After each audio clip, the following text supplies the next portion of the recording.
आज हम सुश्री पांचाली भट्टाचार्य जी से बात कर रहे हैं, जो ओरछा में रामकृष्ण मिशन के माँ शारदा बालिका विद्यापीठ के प्रिंसिपल है।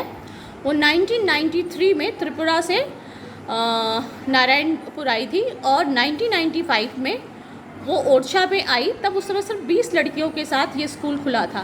तो हम पांचाली जी से ही सुनते हैं उनके संघर्ष की कहानी और उनकी विजय यात्रा। हाँ, पांचाली जी बताइए। मैं सुश्री पांचाली भट्टाचार्य हूँ। मैं त्रिपुरा अगरतला से आई हूँ। मास्टर्स डिग्री कंप्लीट करने के बाद मैं स्वामी जी का किताब पढ़ के इतने प्रभावित हुई थी कि मुझे लगा कि मुझे कुछ करना चाहिए। तो इस सिलसिले में मेरा संपर्क यहाँ के विश्वास रामकृष्ण मिशन के सचिव भूतपूर्व स्वर्गीय श्री सुविमल चटर्जी से मुलाकात हुई। तो उनके द्वारा मुझे इधर आना हुआ और यहाँ के जो सेक्रेटरी स्वामी जी हैं मुझे काम करने के लिए मौका दिए थे। और सबसे पहले 93 में जब आई थी, ये स्कूल नहीं था। उस समय मैं ICDS में एक सुपरवाइज़र के रूप में काम करती थी। मैं ओरछा में कई बार नाइट होल्ड भी कर चुकी हूँ। हमारे आंगनबाड़ी में हमको नाइट होल्ड करना पड़ता था। तब यहाँ से आधे 15 किलोमीटर दूर में जो गांव है, और इसके बाद तो और भी दूर दूर गांव है, जो नज़दीक गांव है उसी के बारे में मैं बोल रही हूँ। वहाँ के जो लोग मैं देखी हूँ, वहाँ के लोग हमारे गाड़ी पहुँचते ही सब भीड़ करते थे और उसमें महिलाएं भी शामिल थी। महिलाएं भी एकदम पुरुषों की तरह ही एक कमर तक कपड़ा लपेट के आ जाती थी। उनके पास वस्त्र एवं अन्न की बहुत कमी थी, बहुत गरीब थे ये लोग। तो हम लोग उनके दुर्दशा देख के उनको और कुछ करने के लिए हम बहुत मेहनत किए। हम महिलाओं को कपड़ा देने का प्रयास किए, उनको मुख्य धारा से जोड़ने की कोशिश मुख्य धारा से जोड़ने के लिए प्रयास किए। इसके बाद 1995 को ये स्कूल खोला गया। इस स्कूल का जो उद्देश्य था कि जहाँ पर जिस गांव में वुमेन लिटरेसी 2% है, उस गांव से लड़कियों को लेके एक आदर्श स्कूल की स्थापना करना। तो उसमें हम जुड़ गए और 20 बालिकाओं को लेके हम स्कूल शुरू किए। ये बालिकाएं बहुत दूर दूर गांव के थे। हमको सबसे ज़्यादा प्रॉब्लम जो होता था वो है कि बच्चियाँ भाग जाती थी। वो लोग स्कूल में रहना नहीं चाहते थे, उनको पढ़ने की इच्छा नहीं थी, एवं उनके अभिभावकों को भी ये ठीक नहीं लगता था कि उतने दूर में आके बच्चे पढ़े। लेकिन आंगनबाड़ी के जो कार्यकर्ता लोग, उन लोगों के मदद से हम ये बच्चे लोगों को यहाँ लाते थे। मैम, मैं एक चीज़ बोलना चाहूँगी। मैंने यहाँ इतनी ग्रीनरी, इतनी हरियाली देखी है कि वो हरियाली देखने के बाद मेरे को भी अब स्कूल के अंदर बैठने का मन नहीं करता है। मन करता भाग जाए हरियाली में। तो अगर ये बच्चे भागते हैं तो मुझे लगता है मैं फुल सिंपैथी विद देम। तो अच्छा, लेकिन जब ये स्कूल खुला हुआ तो इंफ्रास्ट्रक्चर भी आपका पूरा नहीं था और no wonder as a principal आप उनको भागने की लग्जरी तो नहीं अफोर्ड कर सकते थे। तो उनको आप कैसे पकड़ के लाते थे? अच्छा, उस समय मैं प्रिंसिपल नहीं थी। अच्छा, दूसरी एक महिला थी, वो 1 साल के बाद वो चली गई, वो महाराष्ट्रियन थी। तो उसके बाद और भी एक लेडी थी प्रिंसिपल, 1 ही साल के अंदर, वो भी चली गई। फिर मैं उसके पद में मैं आई हूँ। और लेकिन उस समय बच्चों को हम बहुत प्रयास करते थे उनको रखने के लिए। राजी तो हो जाते थे, भोजन अच्छा मिलता था खाने के लिए, वो लोग बहुत खुश हो जाते थे। उनको शरीर इतना कमज़ोर रहता था, बहुत वो लोग भोजन पसंद करते थे।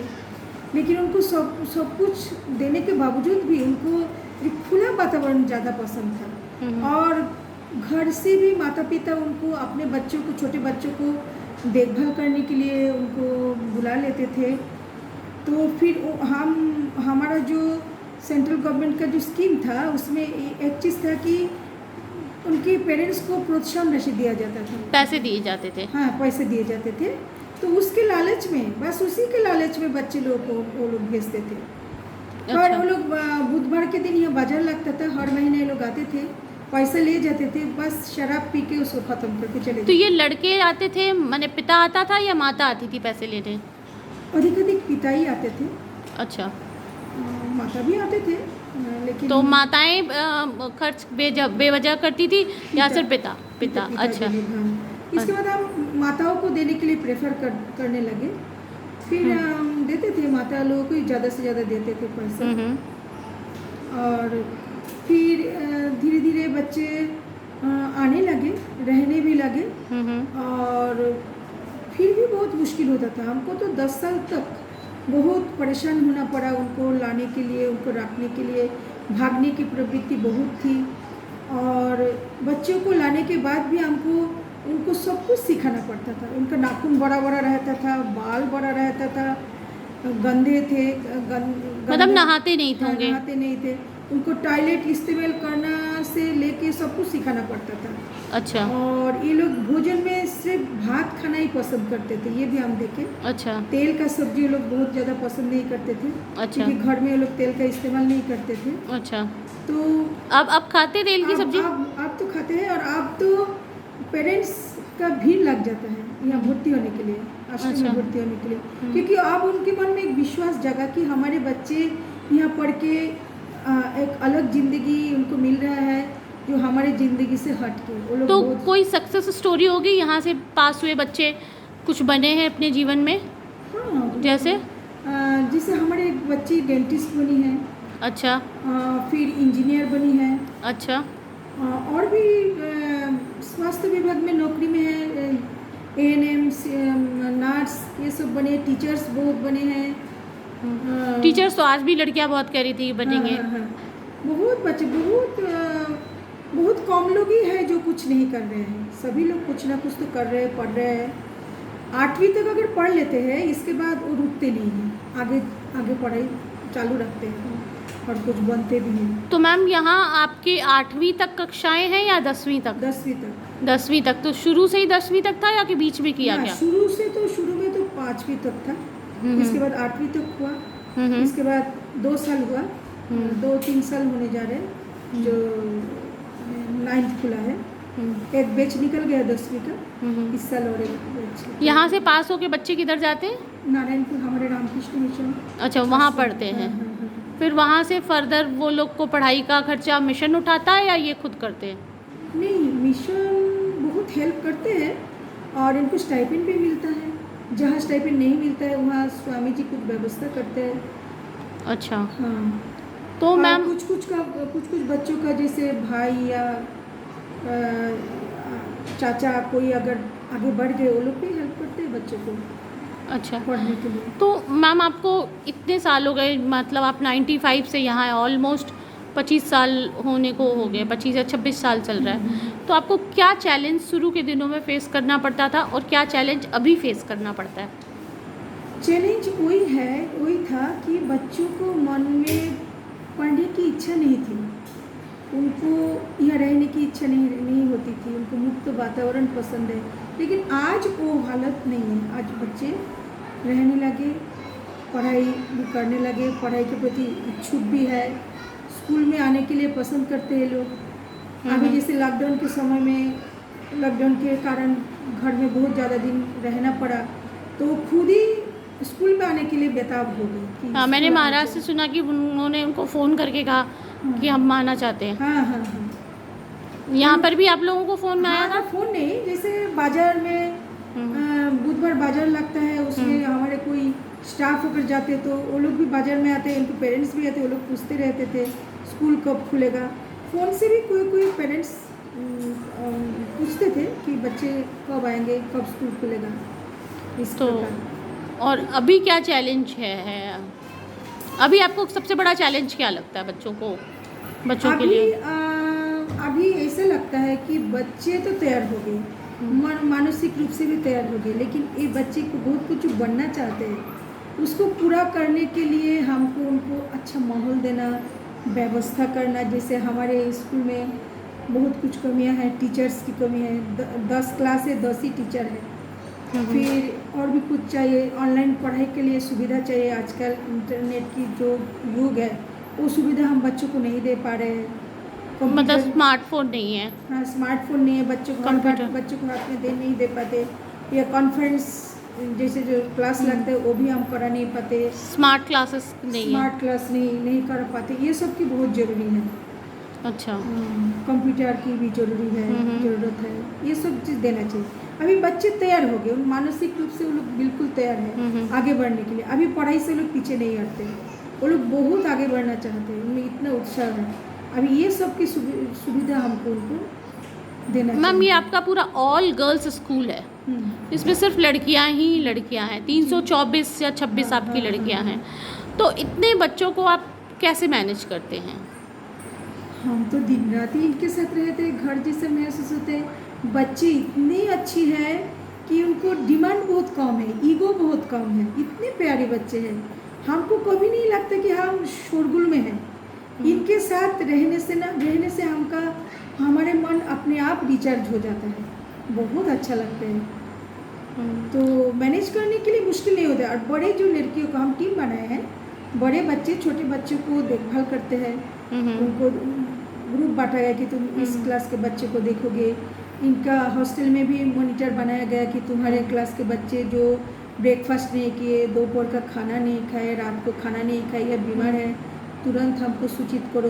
तो इस प्रकार हमारा कम्युनिकेशन बना रहता मतलब है। शेयर्ड रिस्पॉन्सिबिलिटी आप लोग सिखा रहे हैं कि they should take care of each other.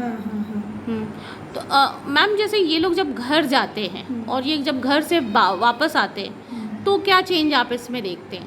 ये घर जाना चाहते हैं या फिर रजिस्ट करते हैं? ना, जब छुट्टी होती है तो घर जाना चाहते हैं। एक होम के लिए तो सबका एक होम सिकनेस तो है ही, इतने दिन रहने के बाद घर जाना सब लोग बहुत खुशी से जाते हैं। लेकिन 15 दिन बीतने के बाद ही उनको लगता है कि हम स्कूल में जाओ। अच्छा, इनको ऐसा लगता है। कितने दिनों की छुट्टियाँ होती हैं इनकी? इनका तो गर्मी में डेढ़ महीने की छुट्टियाँ होती है। अच्छा, कौन से मंथ में? ये जून जुलाई। अच्छा। हाँ ना, जून जुलाई नहीं, सॉरी, मई जून। अच्छा। 1 मई से 15 जून तक।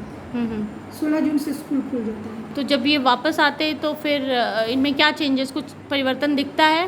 वो कमज़ोर हो जाता है, खाना पीना नहीं मिलता है, घर में काम करना पड़ता है, खेत में जाना पड़ता है, माता पिता का काम में हाथ बटाना पड़ता है। अच्छा। तो ऐसा लगता है बहुत कमज़ोर हो जाता है। आपके बच्चे खेलने में भी मैंने सुना है कि काफ़ी अच्छा। ये जितने अवार्ड्स वगैरह मिले, तो मैम इसके बारे में थोड़ा आप बताओ, ये इतने अवार्ड आपके बच्चों को मिले, किस चीज़ पे मिले? हमारे बच्चे यहाँ जो ब्लॉक लेवल में खेल है उसमें खेलते हैं, फिर नारायणपुर में जो खेल होता है उसमें खेलते हैं। लेकिन आगे जाने के लिए महाराज जी अभी भी हमको अनुमति नहीं दी। नारायणपुर जाने के बाद वहाँ से बच्चे जाते हैं, महाराज जी जिसको अलाउ करते हैं, क्योंकि लड़कियों को लेके बाहर जाना एक रिस्की होता है। लेकिन कोई बच्चे बहुत हाई लेवल तक करने के लिए तैयार हो जाते हैं, बहुत अच्छा परफॉर्मेंस रहता है उनका। यहाँ पर संकुल में जो खेल होता है हमेशा हमारे बच्चे माने फर्स्ट प्लेस उनका रहता ही है। आपकी स्पोर्ट्स टीचर है मैम? किरण है। अच्छा, एक श्रीमती किरण सिंह। अच्छा। मैम अगर आप एक लाइन में आपका एक्सपीरियंस सम अप करना चाहोगे तो आप अपने 25 साल की जर्नी को आप कैसे सम अप करोगे एक लाइन में? ये जो काम है, मैं सोचती हूँ मैं बहुत भाग्यवान हूँ और मेरा जीवन व्यर्थ नहीं गया। अच्छा, that's a big deal, that's a big deal. हाँ, यही मैं समझती हूँ, मेरा जीवन को मैं सक्सेसफुल समझती हूँ। Thank you ma'am. इन बच्चों से आपको क्या सीखने को मिला? ये लास्ट मेरा। बच्चों से मेरे को बहुत कुछ सीखने को मिला। इनकी पवित्रता, इनकी सच्चाई, इनके अनुगत्य, बहुत ओबीडिएंट है, और इनका टीचर के प्रति रिस्पेक्ट, इनकी सहजता, ये सब चीज़ मेरे को बहुत प्रेरित करते हैं। और टीचर के प्रति उनका जो एक मानविकता जो है, मानवीय अनुभूति उनमें बहुत है, कुट के भरा है।